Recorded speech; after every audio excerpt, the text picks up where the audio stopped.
kalian pada hari ini. Semoga kalian selalu dalam lindungan Allah Subhanahu wa Ta'ala dan tetap semangat mengikuti pembelajaran dari rumah.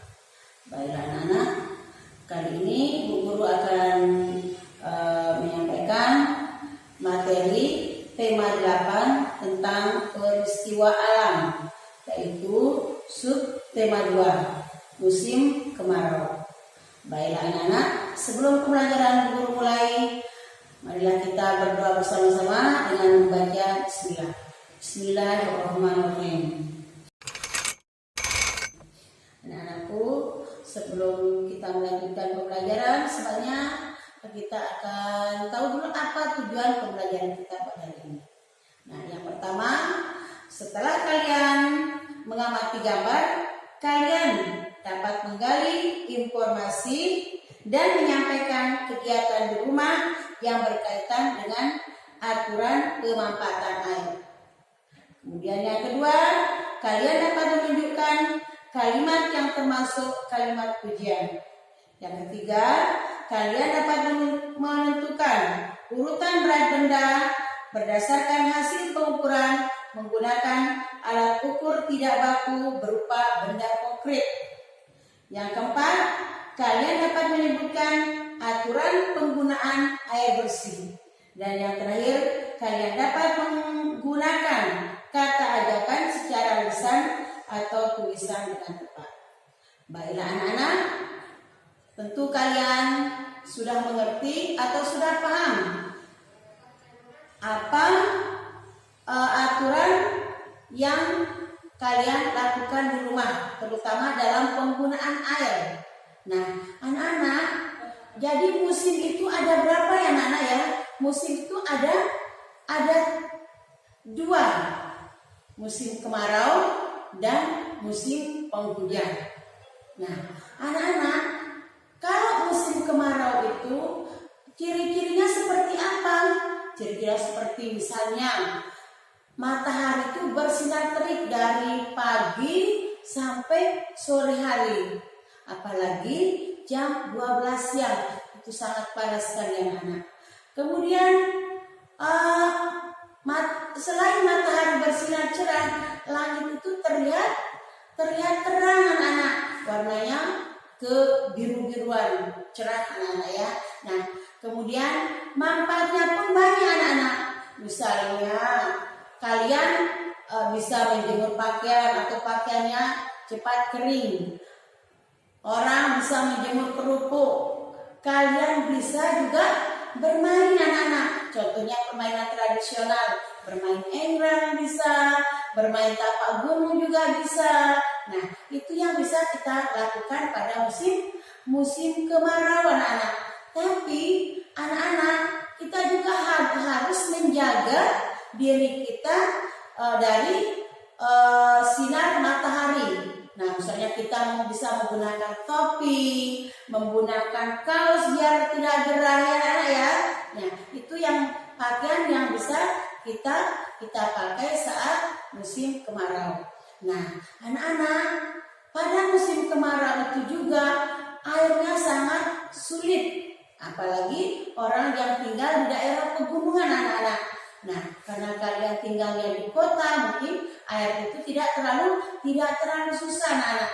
Tapi ada aturannya, bagaimana kita menggunakan air bersih supaya anak-anak tidak boros sama air. Nah, yang pertama anak-anak, kalian bisa menyiram halaman dengan bekas cucian piring atau cucian pakaian. Yang kedua, kita bisa matikan keran kalau sudah ada dipakai. Misalnya kalian habis wudhu, kan tidak kalian tutup kerannya kalau selesai wudhu atau selesai mandi. Nah, kemudian anak-anak, kalian di saat tidak mencuci piring, di saat kalian memberikan sabun pada piringnya, sebaiknya itu kerannya dimatikan. Nah, itu anak-anak ya, cara-cara kita menghemat air bersih supaya kita tidak kekurangan air. Nah, anak-anak, dalam kita menghemat air, kita juga bisa mengajak teman. Ayo teman-teman, kita menghemat air. Nah, kalian juga di saat bermain di dalam air, kalian bisa juga mengajak temannya, ayo teman-teman kita bermain air. Nah, anak-anak, ungkapan ajakan ini tentu kalian sudah hafal semuanya, anak-anak. Jadi kalian juga, nah di saat kalian bisa menghemat air atau temannya menghemat air, kalian tentu sangat senang sekali. Kalian bisa kasih pujian kepada temannya, wih kamu memang hemat, kamu memang hebat bisa menghemat air. Nah itu anak-anak kalimat pujian yang bisa kita ungkapkan. Nah di saat teman kita memuji, teman, tentu anak-anak ada tanggapannya.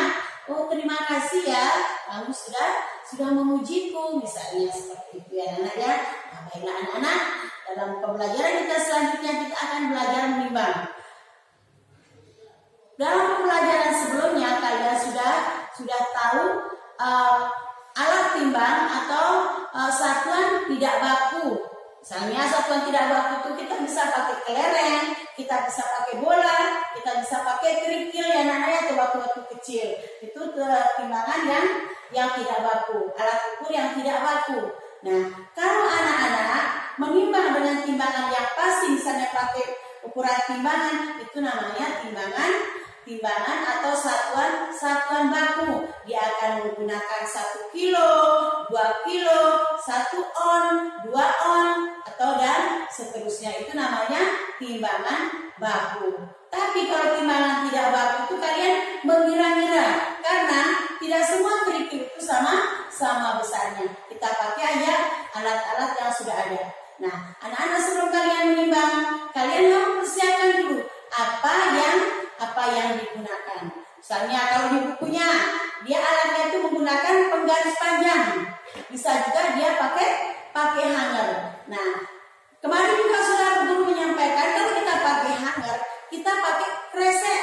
Di sini anak ya, di sini tempat bendanya, di sini tempat satuannya. Misalnya kita pakai kelereng. Nah, kalau kita pakai penggaris misalnya, di sebelah kanan itu tempat benda, di sebelah kirinya itu pakai satuannya. Misalnya seperti ini anak-anak. Nah, ini belum seimbang anak ya. Nah, kalian bisa juga menggunakan yang untuk alas gininya. Nah, kita ukur seperti ini ya anak-anak ya. Ini belum ada isinya. Kemudian kita akan menimbang buku. Kita taruh bukunya di sebelah kanan. Nah, kemudian kita pakai di sebelahnya itu misalnya alat seperti piring plastik. Itu tempat satuannya. Misalnya kita pakai kelereng. Ya, nah, kebetulan guru maafkan saya nggak punya kelereng, jadi anak-anak bisa nanti praktik menggunakan kelereng atau kerikil. Nah, kalau dia sudah seimbang kiri dengan kanan, berarti kita hitung berat buku ini sama dengan titik-titik kelereng atau titik-titik titik-titik kerikil. Ya anak-anak ya. Nah, seperti itu anak-anak. Nanti kalian coba di rumah, kalian gunakan alat atau satuan seadanya aja. Ya anak-anak ya. Mungkin itu yang bisa Ibu sampaikan, karena materi di tema 8 ini kita tinggal mengulang pembelajaran sebelumnya. Karena sudah di tema 5, di tema 6 kalian sudah belajar menimbang. Nah, anak-anak selamat mencoba. Insya Allah kalian pasti bisa. Ibu akhiri, assalamualaikum warahmatullahi wabarakatuh.